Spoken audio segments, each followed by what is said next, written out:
আল্লাহ মাফ করুক। সেদিন আমি গেছিলাম চিড়িয়াখানায়। চিড়িয়াখানায় গিয়ে আমি মেলা স্ক্যামের শিকার হয়েছি। আমি 20টা জালমুড়ি নিয়েছিলাম। কেরা কব এটা 20 টাকার জালমুড়ি, মনে হইতেছে 5 টাকার জালমুড়ি। জালমুড়িটা বাদই দিলাম, কিন্তু এটা কি মনে হইতেছে 20 টাকার বাদাম আমি কিনছি, মনে হইতেছে 5 টাকার বাদাম দিছে। তার মধ্যে আবার বাদাম দিয়েছে আর কষা আবার কাঁচা। আসসালামু আলাইকুম গাইজ, ওয়েলকাম টু আমার আরেকটা বাসের ভিডিও। ডিসক্লাইমার গাইস, আগে আমি বলে রাখতেছি আমি রোজার সময় আমি যাই না, রোজার আগে গেছিলাম। তো গাইস তোমরা প্লিজ পক পক করবেন না, কারণ আমি খাইছি।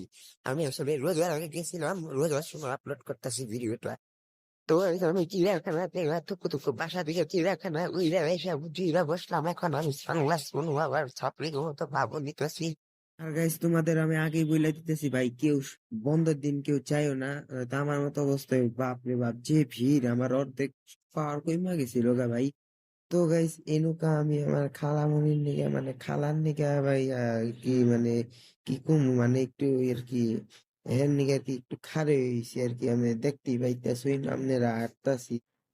ভাই রে ভাই, চিড়িয়াখানা অনেক কিছু মানে মানে জিনিস বেশি লাগে আমার কিনতে মন চাইতেছিল, কিন্তু আমি কিনি না, কারণ আমি বড় হয়ে গেছি মানে আর কি। আমি বড় বড় পাই না আর কি। একবার আমার কইতেছিল ভাই বেলুন বেলুন, ভাই আমার কোন একজন তো ছোট বাচ্চা মনে হয়। হ্যাঁ, আমি তো বুঝলে হয়েছি যা ভাই, আমি ক্লাস 7 আমার এখন বেলুন সাথে ব্যাক কমরোটা। চিড়িয়াখানা ঢুকনের নিকে আমি টিকিট কাইটা নিলাম ভাই। আমি বুঝি না 50 টাকা দেয় মানছে যে টিকিটটা কিনে এই তো ডাস্টবিনই ফেলায় মানে বয়লার জুড়িতে, এই 50 টাকা লস ভাই। কিন্তু চিড়িয়াখানায় গিয়ে মেলা অদ্ভুত টাইপের প্রাণী দেখা হয় ভাই, মানে প্রাণী আর কি দেখা হয় ভাই। এই যে আমার কাঙ্ক্ষিত ব্যাককল বেটা যে কিনা আমার বেলুন ছাড়ছিল, আর গাছ এই বেটা এমন ভাবে তাকায় ছিল মনে হইতেছে আমি কোনো ইল্লিগাল কাম করে হালাইছি। তো গাছ এরকম আমি চিড়িয়াখানার ভিতরে হান্দাইতেছি মানে ঢুকতেছি আর কি। তো চিড়িয়াখানা যাওয়ার পর আমি বান্দর দেখতে পাই, মানে বানর বাবা কিরে কিরে বানরের পাশা লঙ্কে টুকু টুকু।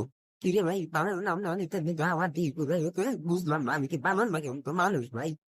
ভাই চিড়িয়াখানা ঢুকার পর পরে শহীদ মিনার ধরে নকল করে উঠেছে বাঙালি সবকিছুই পাবে ভাই। কেউ অস্কারের কাম করে থাকলে কেউ আর কি মানে একটু যোগাযোগ করবেন আর কি আমার লগে, কারণ আমার একটু পুরস্কার বিতরণ করতে। তো গাইস তারপর আমি বাঘ মামা দেখতে পেলাম, কিন্তু কি রে ভাই বাঘ মামা ঘুমায় আসছিল ভাই। এই যে উঠছে সেই ভাই বাঘ মামা চালায় আসছে আমার ক্যামেরা দেখতে কোন ছবি অনেক করে খারাপ লাগে। তো ভাই এখন আমি ঘুমায় টুকু টুকু বাঘ মামা ঘুমায় আমার ক্যামেরা দেখতে ঘুমায় গেছে গাইস, প্লিজ সাবস্ক্রাইব করুন। তো গাইস তারপর আমি ভাল্লুক দেখতে যাই, মানে ভাল্লুক মামা আর কি। সাপ্রিস সাপ্রিস সর সর আমার কাছে থেকে সর। আগে যাও আমার মান সম্মান সব তুই ভিডিও করতে হবে, তো আমার মান সম্মান থাকবো না, যাও আগের দিকে। তো গাইস আমি যাওয়ার পর সিংহরা মানে সিংহ আর তার বউ নিয়ে আর কি, হ্যাঁ আর কি ঘুমাইতেছিল আর কি, আমরা দেখতাছিলাম হালাল চাল। আর গাইস এনুকা ব্যাক প্রাণী নাও থাকবার পারে, কারণ আমি ব্যাক নিহাই নেই কাহিনী। তো গাইস আমি আইটা আইটা অন্য মোড় আগেতাছি। তো গাইস আমার পেলে ইউক্রেনে রাশিয়ার যুদ্ধ চলে, আমি চিপস খাইতেছি, আমার মাঠ প্রায় মানে ফল আমার প্রায় আমি চিপস খাইতে বেড়ে পড়ছি। আর গাইস খাওয়ার পাটটা স্কিপ করো, কারণ তোমরা রোজ আসো আমি জানি তাই। তো গাইস তারপর আমার তো ভাই আমার থুকু থুকু আমার তো ভাই আমার আমার আমার নিয়ে ক্যামেরা দর্শাও না, আমার নিয়ে ক্যামেরা দর্শাও, কিন্তু তুই তো জানি না তুই হবো না। তো গাইস তারপর আমি জিরাফ দেখতে গেলাম, ওই যে দেখতে পারতাছো জিরাফ তার পিছন উল্টায় আছে। Gire, gire, aizke আমি সাপড়ি বললাম আর বিদায় তুই গোয়া ঘুরাই তুই তোর কি বাসা আওয়াজ কি রে ভাই, তুই খাতাতে পারিস কি? ও সরি, তুই তো রাস্তায় থাকিস।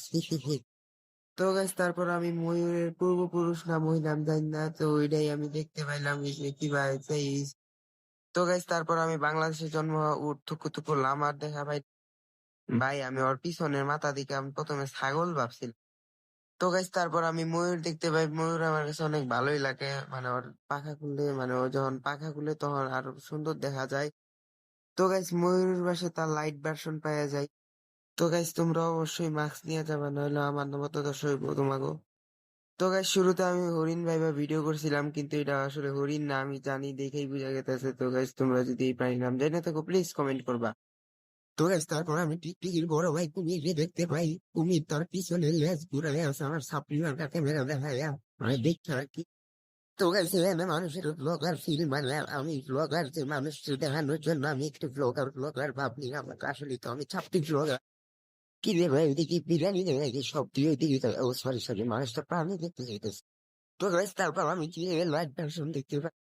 তো গাইস এখানে আমার বোন মানে আমার বড় বোন আর তার বান্ধবীরা গাছ খাইতেছে মেলা ভীষণ মতো গেছে। ও সরি দাদা আর কি মানে এমনি আর কি মজা করছিলাম। তো গাইস তারপর আমি একটা সাদা কালারের কাক দেখবার পাই যেটি আমার কাছে বালাই নাকছাল, মানে জীবনে প্রথম আর কি। তো গাইস তারপর আমি হরিণ দেখতে পাই, আমার কাছে ভালোই লাগতেছিল, তারা গ্যাং স্টার হয়েছিল মানে গ্যাং টেং নিয়ে আসছিল আর কি। তো গাইস তারপর আমি আমার বান্ধবের দেখা পাই যাওয়ার আগ মুহূর্তে, তো গাইস এখানে এদিকে তাকায় ছিল ভাবতেছিল ওই ঝাপড়ির কাছ থেকে মোবাইলটা খাওয়া মারা নিব। আমার এক বান্ধবের পাশাটা থুকু থুকু বিভিন্ন অংশটা লেডায় আর কি কলা বাসাইতেছিল। তো গাইস আজকের ভিডিও কি হয়েছে তোমরা জানাই, এবার মা হয়ে থাকলে ভুল করে দিও আমার।